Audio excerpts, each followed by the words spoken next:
سب سے بہترین مددگار تمہارے اپنے ہاتھ میں ہے۔ سب سے بہترین مددگار تمہارے اپنے ہاتھ ہے۔ جب تم اپنی مشکلات کا حل تلاش نہ کر سکو تو اپنے دونوں ہاتھ اکٹھے جوڑ کر اپنے رب کے آگے اٹھاؤ اور دعا کرو۔ نصیب بے شک اللہ کے ہاتھ میں ہے، مگر دعاؤں کا اختیار اس نے ہمیں دیا ہے، اور دعائیں ہی تو ہے جو تقدیر بدلنے کی طاقت رکھتی ہے۔ اللہ پر، اس کی حکمتوں پر، اس کے فیصلوں پر یقین رکھو۔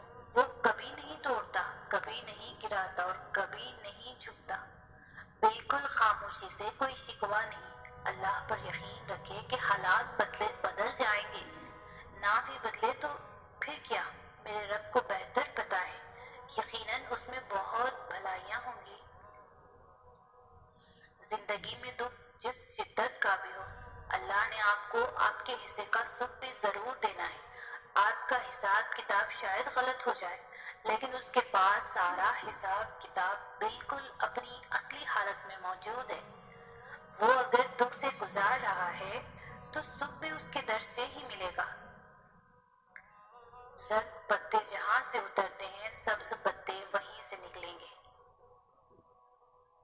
جو اللہ کے قریب ہوتا ہے، مدد کے لیے اسے پکارا جاتا ہے، اللہ سے زیادہ کوئی بندے کے قریب نہیں ہوتا۔ وہ سب سے پہلے سننے والا اور سب سے پہلے جاننے والا ہے۔ اسے لفظوں میں کہنے کی ضرورت نہیں ہے، اسے لکھ کر درخواست دینے کی بھی ضرورت نہیں ہے، اسے دلیلیں بھی لکھنی نہیں چاہیے کہ ہمیں مدد کیوں چاہیے۔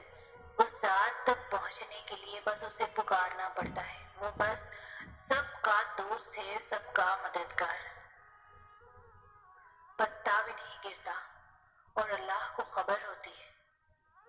ابھی دل میں خیال اور لبوں پر وہ دعا آئی بھی نہیں ہوتی، مگر وہ پہلے ہی جانتا ہے کہ ہم وہ دعا کرنے والے ہیں۔ وہ تو اس کی بھی سنتا ہے جو بول نہیں سکتا، اس کی بھی دعا قبول کرتا ہے جس کے ہاتھ نہیں ہوتے کہ وہ ہاتھ اٹھا کر مانگ سکے، اور جس دن ہمارے لبوں میں کچھ بھی کہنے کی طاقت نہیں ہوتی تو وہ ان خاموش آنسوؤں کی صدا اور فریاد بھی سمجھتا ہے۔ دعا مانگتے ہوئے یہ کمزور پڑ جانا یا اس صبر کے سفر میں قدموں کا لڑکھڑانا، یہ تو سب کچھ سفر کا حصہ ہے۔ انسان کمزور پڑ سکتا ہے مگر مسلسل نہیں۔ اگر تم سفر کرتے ہوئے گر گئے ہو تو دوبارہ اٹھنا، پھر شروع کرنا، دوبارہ گرو تو پھر سے اٹھنا، ہار نہیں ماننی، پیچھے مڑ کر نہیں دیکھنا، ٹھان لو کہ اپنی منزل تک پہنچ کر ہی رہنا ہے۔ اللہ پر توکل رکھ کے سفر جاری رکھو جب تک کہ کن تک نہیں پہنچ جاتے۔ دکھ اس لیے نہیں ملتے کہ ہمیں تکلیف ہو یا ہم روئیں، دکھ تو بہت سے سبق سکھا دیتے ہیں۔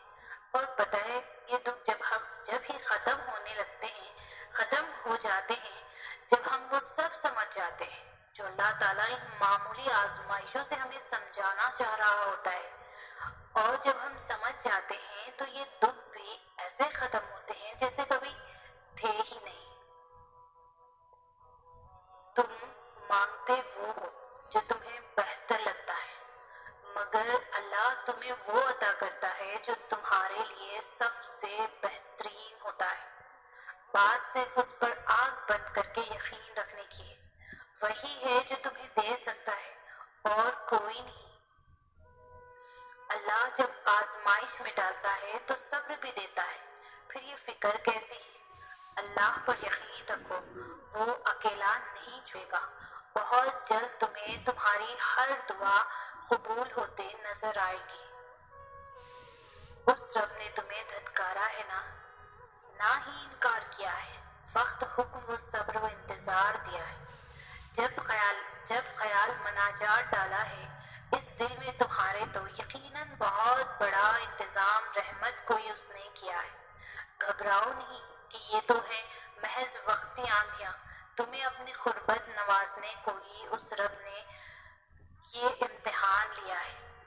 یہ درد تمہارے لیے کچھ پیغام لاتے ہیں، یہ تکلیفیں تمہیں اہم باتیں سمجھاتی ہے۔ یہ آزمائشیں تمہیں رب کی پہچان کرواتی ہے، پھر تمہارے درد کی دوا اللہ بن جاتا ہے، پھر تمہارے تڑپتے دل کی شفا اللہ بن جاتا ہے۔ در بدر کی ٹھوکریں کھا کر جب انسان اللہ کے در تک پہنچتا ہے تو اللہ اپنے بندے کو اس کی چاہت سے نواز دیتا ہے۔ ساری حاجتیں تو اسی کے در سے پوری ہونی ہیں، پھر چاہے سب سے پہلے ہو جاؤ یا سب سے آخر میں۔ تم اللہ سے اپنی دعاؤں کی بہتری مانگا کرو، کیونکہ جب تم اللہ سے اپنی دعاؤں کی خیر طلب کرنے لگتے ہو تو اللہ تمہاری من پسند چیز سے نہ تو کبھی تمہاری آزمائش کرتا ہے اور نہ ہی کبھی تمہیں اس شے کی طلب لگاتا ہے جو تمہاری نہیں ہوتی۔ صبر کرنے والوں کے لیے اللہ کی طرف سے ہے خوشخبری۔ کیوں تم نہیں سمجھتے کہ گزر جائے گی یہ مشکل گھڑی؟ تم ناراض نہ ہو اللہ سے، تم تو محبوب بندے ہو اس کے، وہ تو نوازنا چاہ رہا ہے تم کو ہر گناہ سے کر کے بری۔ جو چیز جتنی ناممکن ہوتی ہے وہ اتنی ہی ممکن بھی ہوتی ہے، لیکن کون جانے ہم ذرا سی دیر دیکھ لے تو انکار سمجھ لیتے ہیں۔ صبر اور دعا کی ضرورت ہے، پھر تم دیکھو گے اس دیر کے بعد کن فرما دیا جائے گا اور تمہاری من پسند چیز کو تمہیں عطا کر دیا جائے گا۔ اللہ ہمارے غموں اور پریشانیوں کو سمجھتا ہے اور ہمیں اپنی رحمت سے نوازتا ہے۔ مایوس نہ ہونا، جن کے لیے مشکلات زیادہ ہوتی ہے ان کی طرف سے رب کی محبت اور انعام بھی زیادہ ہوتی ہے۔ ہمیشہ امید اور بھروسہ رکھنا چاہیے، کیونکہ اللہ ہمارے صبر اور ایمان کو آزما کر ہمارے لیے بہترین انعام اور فضل کی طرف لے جاتا ہے۔